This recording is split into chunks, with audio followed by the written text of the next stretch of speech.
¿Qué tal? Buenas tardes, ¿cómo están? Este es un programa especial, por eso en un horario especial también, Visión 7 Internacional a las 7 de la tarde. ¿Qué tal? Bueno, tiene en realidad un motivo. Le hicimos ayer a la mañana una entrevista especial al presidente de Bolivia, Evo Morales, y nos pareció pertinente mostrar en un programa especial toda la entrevista que le hicimos. La tenemos dividida en 4 partes y realmente es muy interesante. ¿Qué tal? ¿Cómo están? Estamos raros, no solo porque es las 7 de la tarde, sino porque no es sábado.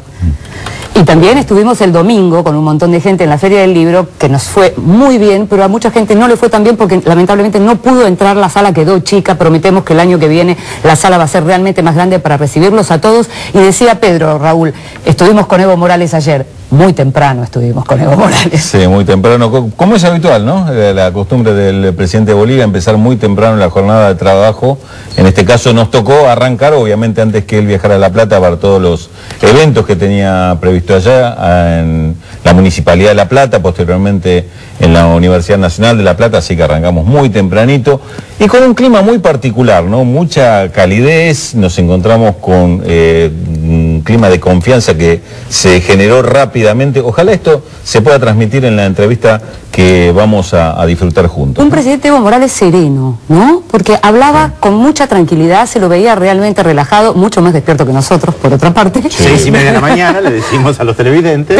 Pero realmente contestó a todos los temas con una gran serenidad, pensando muy bien, meditando muy bien cada respuesta, y efectivamente ojalá todo eso se pueda tomándose unos segundos inclusive en algunas de las respuestas y en otros casos, una de las cuestiones que por lo menos nos sorprende, porque acostumbrados por ahí a tener trato con otros entrevistados, el tema de la naturalidad con que se permite decir, por ejemplo, de esto yo no sabía nada, lo aprendí de tal forma, me sorprendió tal cosa, demostrando sin ningún pudor por ahí la falta de herramientas que pudo haber tenido en algún momento. O por lo menos mostrándolo así. Yo creo que en realidad tiene mucho más Evo de lo que muestra, ¿no? Claro, mucho más personaje.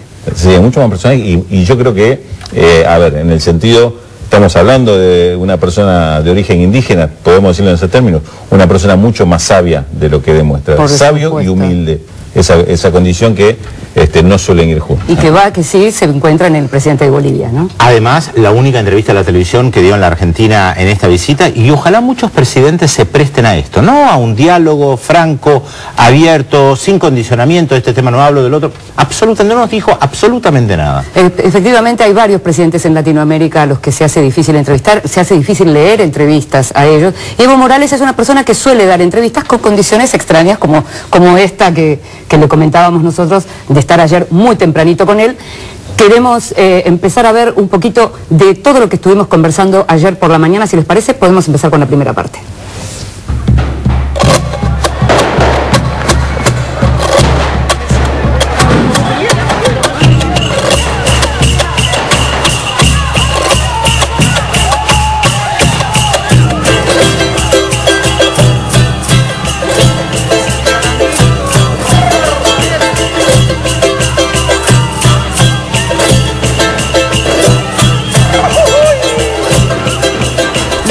Quiero preguntar, usted es el primer presidente indígena en su país, en Bolivia.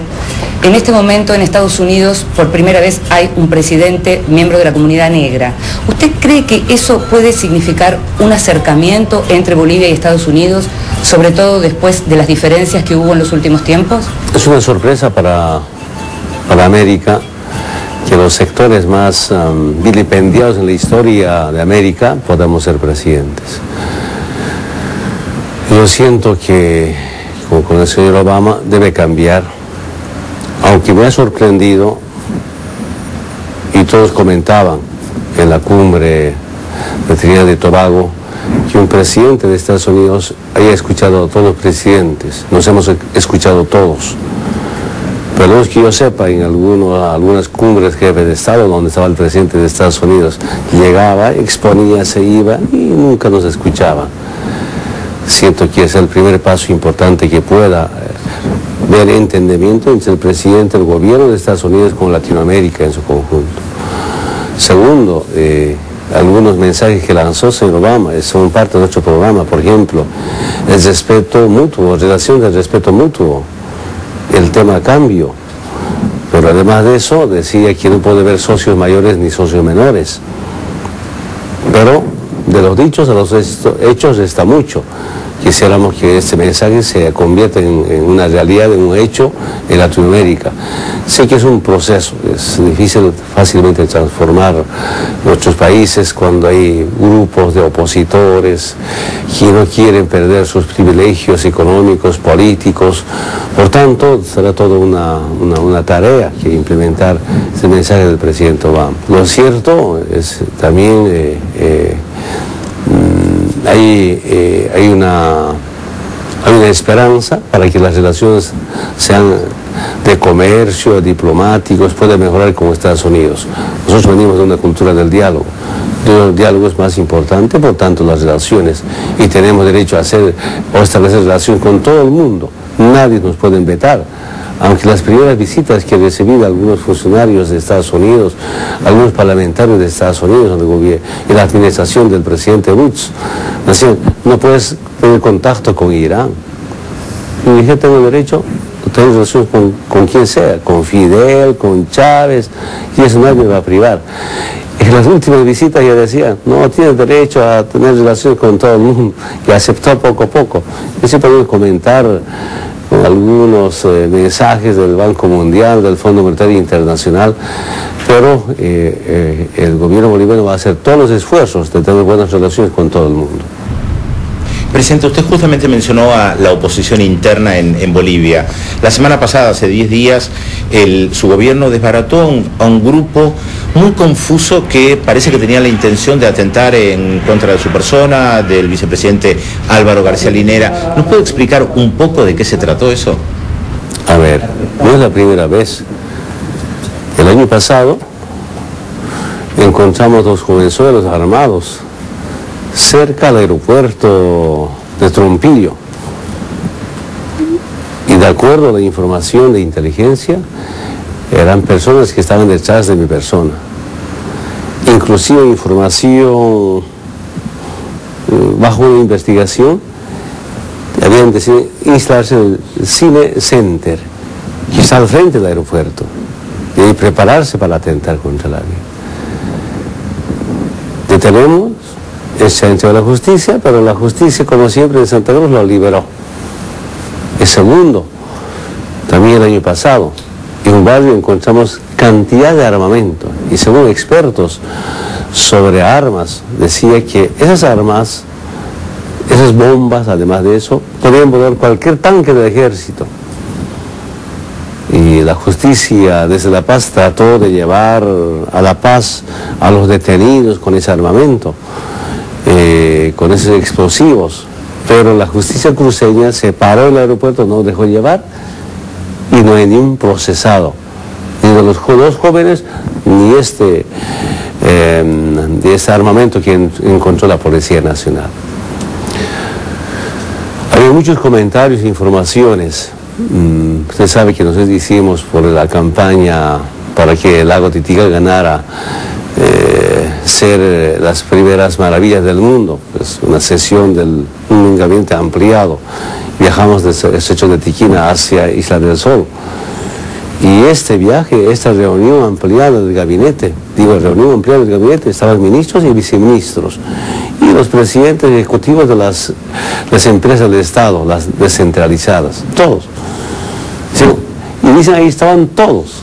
Y tenían planes para atentar, imagínense, a todo el gabinete donde estaba incluso el presidente y vicepresidente. A mí me sorprendió esos videos que ahora creo que ya sabe la opinión pública en Bolivia.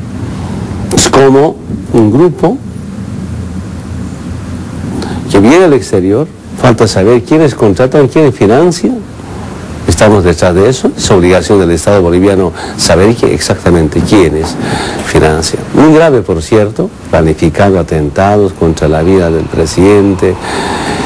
Y hablando de separar Bolivia, independencia de una región, que es lo más grave. Ahora yo entiendo perfectamente, es parte de un accionar político. En mi primera gestión, el primer año de mi gestión, una batalla económica, que el corralito bancario, que la corrida bancaria. Yo en mi vida, cuando era dirigente sindical, escuchaba desde Argentina, llegaban el corralito bancario, un tal Carvalho, Caballo, un ministro. Yo no entendía, de verdad, quiero ser muy sincero, yo no soy experto en temas de finanzas, pero decía, pues, el caballo con corralito bancario, corrida bancaria, ¿qué será? Quería entender, trataría de entender, y a poco entendí. Pero en el primer año de gestión era todo una provocación de grupos de medios de comunicación, de algunos empresarios. Y felizmente yo tengo una buena amistad con el sector financiero, con los empresarios banqueros. Me reunía y les pedía que me asesoren. Si me daba una corrida bancaria, no hay ninguna corrida bancaria. Si hay el corralito bancario, no, jamás corralito bancario. Y de esta manera, aclarando, nos defendimos. El año pasado trataron de crear un gran conflicto con el tema de inflación. Ahora, ¿usted piensa que este grupo tiene que ver con la región de Santa Cruz, toda la idea de la autonomía que Santa Cruz sigue impulsando, tiene que ver con las elecciones de diciembre? Yo creo que va mucho más allá que las elecciones, que una cuestión de Santa Cruz. Es una cuestión netamente política. Lo que quiero llegar es que intentaron sacarme del gobierno una campaña sucia financiera, fracasaron, y después intentó sacarme, ustedes saben muy bien, con el referéndum revocatorio. Se equivocaron, así nos fuimos fortalecidos con el revocatorio, ha sido ratificatorio para mí. Y después intentaron con un golpe de Estado civil, fracasaron, y después de fracasar 3 veces, ahora organizan grupos para acabar con la vida. Y es mucho más grave. Por tanto, es un grupo de algunos, no todos, felizmente quiero decir, no son todos los empresarios, sino un grupo de empresarios que no aceptan primero que un llamado indio, campesino, productor de la hoja de coca puede ser presidente. Es parte del racismo. Yo comparto una mención que hizo algunos miembros de las Naciones Unidas. El terrorismo es racismo y discriminación, sin especie de un desprecio, odio, como siempre los pueblos indígenas hemos estado sometidos al desprecio, a la humillación, y ahora que sea presidente no aceptan y buscan cualquier medio para acabar con el gobierno. Ese es el tema de fondo, no es una cuestión coyuntural, sino lamentablemente hay grupos que no aceptan que seamos presidentes y que también nuestra gestión sea aceptada por el pueblo boliviano. Yo me acuerdo de ver el primer año que dijeron, pobre indiacito, Evo Morales, estará 3, 4, 5, 6 meses, no va a poder gobernar, se va a ir después. Y en un año de gestión yo tenía que rendir cuentas al Congreso y al pueblo boliviano. Después de un año de gestión, que dijeron, creo que este indio se va a quedar por mucho tiempo, hay que hacer algo. Y planificaron todo lo que comenté hace un momento, de sacarlo del país. Fracasan, y siento que hay un gran sentimiento del movimiento popular. Es imposible también resolver las demandas postergadas, esperadas por tantos años, pero ya empezamos, y sabe el pueblo boliviano. Hay varias cosas que dice el presidente de Bolivia, Evo Morales, que suele decir, lamentablemente, que tiene que ver en este caso con lo que es esa oposición, esa permanente oposición destructiva que hay dentro de Bolivia. Hemos hablado muchas veces acá de esa frase del vicepresidente que mencionan permanentemente, la del empate catastrófico, esa Bolivia dividida que no termina de cuajar. Pero bueno, en esa Bolivia dividida, si decimos 60-40, el 60% es el que tiene Evo Morales, digamos, pero ese 40% que se resiste es el que mencionaba el presidente. Por otra parte, otra cuestión que mencionaba, que tenía que ver con algunas de las frases de Barack Obama en Trinidad y Tobago en relación a la sociedad, a no hay socios mayores y socios menores, es interesante porque esto también forma parte de lo que decía siempre Evo Morales con la cuestión de las empresas o de las industrias o de los extranjeros que tenían que llegar, y decía, socios sí, patrones no. Ahora socios. Claro, lo que pasa es que en el caso particular de Bolivia, se podría hablar en general, pero en Bolivia se podría particularizar. Esto es un cambio de reglas muy fuerte. Tradicionalmente, las condiciones de explotación por parte de las empresas extranjeras, sobre todo de los recursos naturales de Bolivia, han sido muy duros, mucho más duros que en otros países. Esto implica lo que está planteando Evo Morales, esto de socios, ¿no? esa relación de dependencia, evidentemente es un cambio de raíz y muy fuerte, que no todos parecen que estar dispuestos a aceptar, evidentemente, ¿no? Fíjate vos, los primeros meses o el primer año de gestión de Evo Morales tuvo confrontaciones muy duras con muchos grupos transnacionales, sobre todo del sector petrolero, justamente por esto, porque se consideraba que lo que estaba planteando de la primero no fue renacionalización, renacionalizó después del primer año, pero este cambio de reglas en la asociación entre empresas petroleras extranjeras y gobierno y Estado, marcó en definitiva uno de los primeros conflictos serios, por lo menos en el plano económico, ¿no? A mí me llamó la atención cuando dijo que no es un experto en temas económicos, porque al fin y al cabo una persona que viene de los sectores más humildes, que fue un trabajador, sabe mucho de aspectos económicos. Tal vez no sabrá de macroeconomía, teorías de finanzas, cuestiones que uno viene con el doctorado bajo el brazo y dicta cátedra, pero después estos que dictan cátedra se han equivocado tanto o han favorecido solamente a una pequeña minoría, y él siempre tiene en el horizonte esta cuestión de la mayoría de la población, y creo que en ese sentido hay que desmistificar esto de los grandes expertos de economía y después la gente humilde que en principio no sabe nada, ¿no? Sí, yo creo que lo que tiene muy claro Evo Morales, así como otros mandatarios de la región, es lo que implica relaciones de poder. Y en economía, entender eso es la base. Otros hablan desde un punto de vista técnico o un lenguaje técnico de cuestiones de que saben de economía, pero en realidad eluden o esconden esto que está en la base de toda discusión económica. Pero de todos modos, con toda esa inocencia que parece, es una persona con mucha picardía. No hay sindicalistas que no sean pícaros, por un lado, y por otro lado tiene un vicepresidente que sabe mucho de economía, que es Álvaro García Linera. De manera que hay un gobierno en Bolivia que sí sabe de economía. Félix, ¿cómo le va? ¿Qué tal, Inde? Muy buenas tardes. Bueno, tenemos muchos mensajes que están llegando al 0800-444-1777. Jorge de Rosario dice, ¿podrían explicar cuál es la situación económica de Bolivia? El caso de desempleo, endeudamiento externo, etcétera. ¿Mejoró desde la asunción de Evo? Es una pregunta. El especialista es Raúl, pero hasta donde sé mejoraron notablemente los números macro, ¿no? Sí, los números macro y indicadores sociales hay una mejora notable. Digamos, hay un valle en el medio que es la crisis, este tema de cambio de condiciones de producción. Entonces, por ejemplo, con el tema del gas, del petróleo, tiene algunas dificultades por este cambio en las reglas de juego, ¿no? Que al retirarse muchas empresas privadas hizo caer la extracción. Podríamos agregar algo, que durante muchos años hubo déficit fiscal permanente. Exacto. Y una de las cosas que Evo Morales más resaltaba es que él, al asumir, logró tener superávit fiscal. Sin saber de economía. Sin saber de economía. Tenemos más mensajes. Lucía de Morón dice, sería interesante saber quién financia las operaciones contra Evo. Carlos de La Plata, da gusto escuchar a un presidente que hable sin el cassette puesto, da la sensación de escuchar a un vecino con la responsabilidad de gobernar. Ojalá que le vaya bien. Y Graciela de Congreso dice que viajó el año pasado a Bolivia y es lamentable cómo muchos bolivianos blancos, entre comillas, discriminan al presidente. ¿Nos vamos a la primera pausa? No. El primer representante de los pueblos originarios en llegar a la presidencia de Bolivia identifica a los enemigos del cambio en la región. Grupos oligárquicos transnacionales y funcionarios extranjeros que quieren interferir o frenar los nuevos procesos políticos en América Latina.